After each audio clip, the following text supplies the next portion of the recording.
新北市开12亿重新整修野球场，最近特别完工啊！按算7月底开始要进行职业棒球比赛，不过主场的未全量球团认为还有一寡安全性的问题，甚至立委去到现场会勘，要求市政府就要赶紧改善。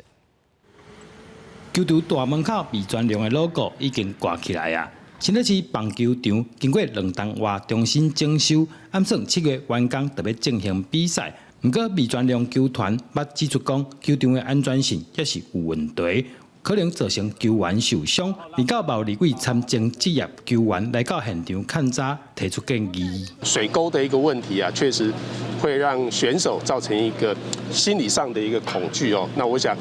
大家花钱进来看球，当然都希望看到球员有最高超的一个技术表现，而不是因为球场周遭设施的一个状况让他们这个心存这个